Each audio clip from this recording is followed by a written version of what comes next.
साथ। नवनीत राणा जी, आपका कमेंट जल्दी से, अगर आपने मेरा सवाल सुना हो। विपक्ष कह रहा है नुपुर शर्मा की हर हाल में गिरफ्तारी होनी चाहिए।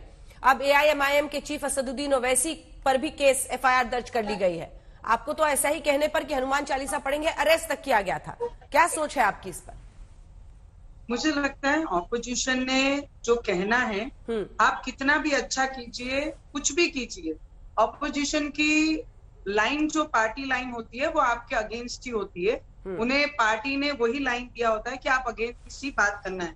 मुझे लगता है नुपुर शर्मा ने जो जिस तरीके से जो भी बयान दिया, मुझे लगता है कि हिंदुस्तान में रहने वाला हर एक नागरिक और भी जो भी धर्म से जाति से बिलोंग करता है, उस पे बात करने से पहला या कुछ बोलने से पहला हमने बहुत विचार से अपने विचार रखने चाहिए, सोच समझ कर रखने चाहिए। अगर उन्होंने गलती की है तो मुझे लगता है भाजपा ने, बीजेपी के वरिष्ठ नेताओं ने उन्हें इतने साल उनका डेडिकेशन एक पार्टी में रहने के बावजूद देश में कोई भी लॉ एंड ऑर्डर डिस्टर्ब ना हो, कोई भी धार्मिक किसी की भी भावनाएं को ठेस ना पहुंचे, इसलिए उन्हें पार्टी से निकाला भी गया। 6 वर्षों तक वो पार्टी में काम नहीं कर पाएंगी। पार्टी ने ये जरूर दिखाया और वरिष्ठ नेताओं ने बीजेपी के दिखाया कि देश के हित में हम काम कर रहे हैं, ना कि देश के कोई भी नागरिक के विरोध में। कोई भी अगर बात करता है, फिर कोई भी हमारे प्रवक्ता भी रहे, तो उन्हें भी हमने बख्शना नहीं है।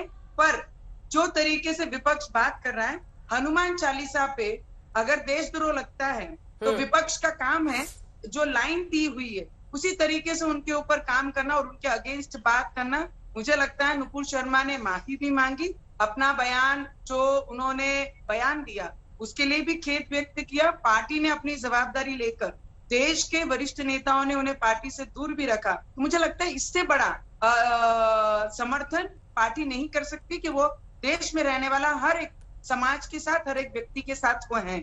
एक सिंपल सवाल है नवनीत जी, आप अरेस्ट हो सकती हैं कि हनुमान चालीसा सीएम आवास पर जाकर पढ़ूंगी, तो फिर इस तरह का बयान देने पर नुपुर शर्मा का अरेस्ट क्यों नहीं? सिंपल क्वेश्चन है। Simple, this is very simple question.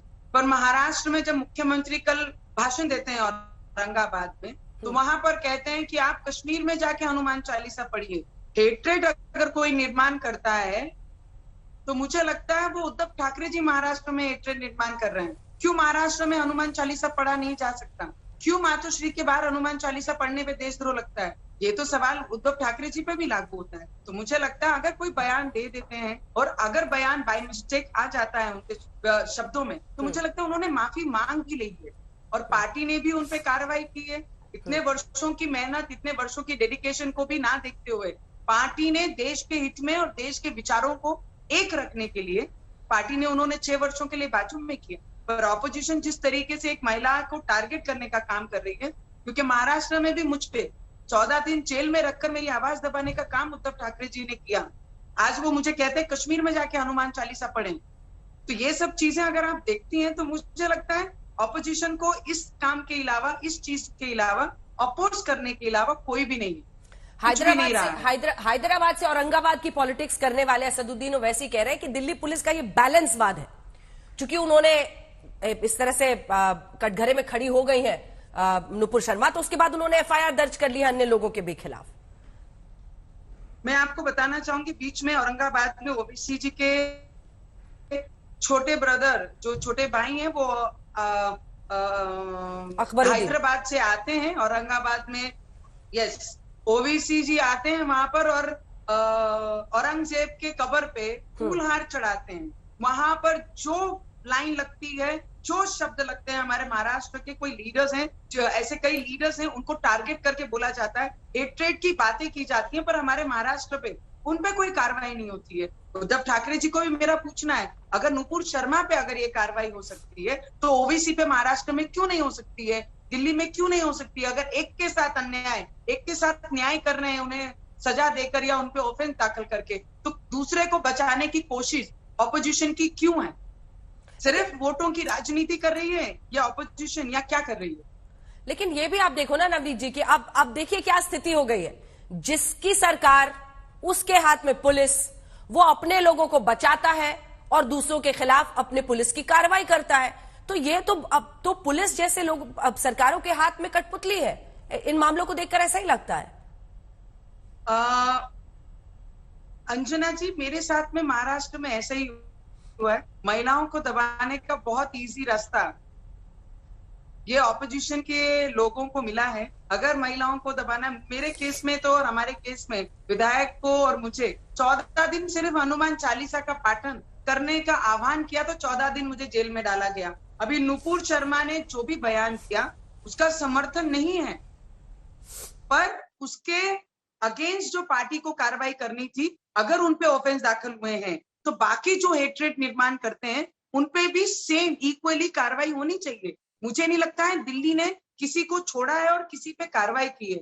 अगर उनकी पार्टी के प्रवक्ता के ऊपर कार्रवाई हो रही है तो मुझे लगता है बाकी जो हेट्रेड निर्माण कर रहे हैं तो उनपे भी कार्रवाई होनी बहुत जरूरी है। संविधान सामान्य अधिकार सिखाता है, कोई भी व्यक्ति हो उनके साथ एक जैसा ट्रीटमेंट, एक जैसी कार्रवाई होनी चाहिए।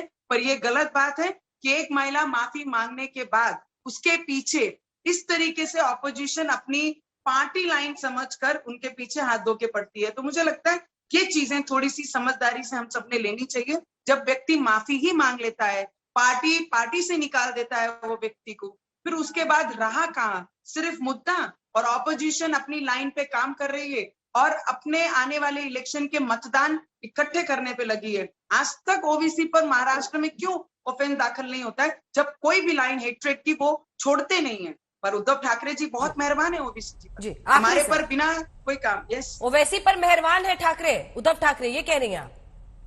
यस, मेहरबान है। क्यों? क्योंकि औरंगजेब के कब्र पे जाकर कोई फूल चढ़ाता है। कानून के खिलाफ थोड़ी है, महाराष्ट्र कानून के खिलाफ थोड़ी है किसी के कब्र पर जाना।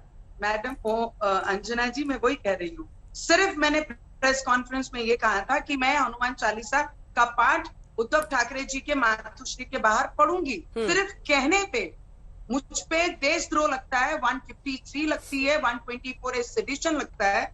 तो मुझे लगता है जो स्टेज पे खड़े होके अलग अलग विचारधाराओं को एक साथ लाके हेट्रेड निर्माण करते हैं, हाँ। उनपे आज तक कभी कार्रवाई नहीं होती है। ठीक है, आखिरी सवाल, हम जिस हिंदुस्तान में, हाँ। आखिरी सवाल, जिसके बाद अन्य मेहमान हमारे साथ जुड़ गए, उनके पास चलेंगे। आपके मामले में अब क्या हो रहा है, क्योंकि अब तो मुंबई पुलिस ने कोर्ट में कह दिया है कि गिरफ्तारी नहीं करेंगे आप दोनों की, आपके और आपके पति।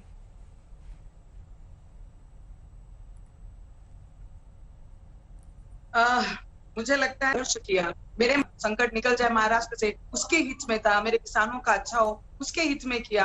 कल उद्धव ठाकरे जी स्पीच देते हैं, जब एक आधा मुख्यमंत्री राज्य के जब वो भाषण देते हैं तो महाराष्ट्र के राज्य के लोगों के विचार उनके भाषण में कि कुछ ना कुछ वो महाराष्ट्र को देंगे, किसानों को मदद करेंगे, बेरोजगारी हटाएंगे, बहुत बड़ी कंपनियां लाएंगे, इंफ्रास्ट्रक्चर खड़ा करेंगे, बेघर लोगों को घर देंगे। ये चीजों से अपेक्षा से मुख्यमंत्री के पास हम सब देख रहे थे। पर जब भी वो स्पीच देते हैं या सभा लेते हैं तो विरोधकों को सिर्फ उनके प्रश्नों का उत्तर देने के लिए वो इतनी बड़ा सभा का आयोजन करते हैं और उस सभा में हमारे नाम से नारे लगाते हैं कि हनुमान चालीसा पढ़ने की क्या जरूरत है, मंदिर में जाके घंटी बजाने की क्या जरूरत है, और दूध अभिषेक किस बात का हो रहा है। अगर हनुमान चालीसा पढ़ना है तो कश्मीर में पढ़िए। उन्होंने मुझे आह्वान किया। मुझे लगता है अंजना जी, मुझे तो अभी आके पार्लियामेंट में बहुत कम समय हुआ है, 3 ही वर्ष हुए हैं। बहुत मेहनत से, बहुत डेडिकेशन से, बहुत हार्डवर्किंग से, बहुत स्ट्रगल से मैं यहाँ तक पहुंची हूँ और 14 दिन का जेल भी मैंने भोगा है। तो मैं उनका आह्वान स्वीकारती हूँ। कश्मीर में जाके हनुमान चालीसा पढ़ना है, हाँ ठीक है, मैं पढ़ूंगी। आपने आह्वान किया, कश्मीर भी हमारे देश का अंग है, वहां जाके हनुमान चालीसा पढ़ेंगे। पर जिस दिन हनुमान चालीसा का पाठन वो मातोश्री में करेंगे, उस दिन मैं डिक्लेयर करूंगी कि कब जाके मैं कश्मीर में हनुमान चालीसा का पाठ करूंगी। पहले इन्होंने खुद पढ़ना चाहिए।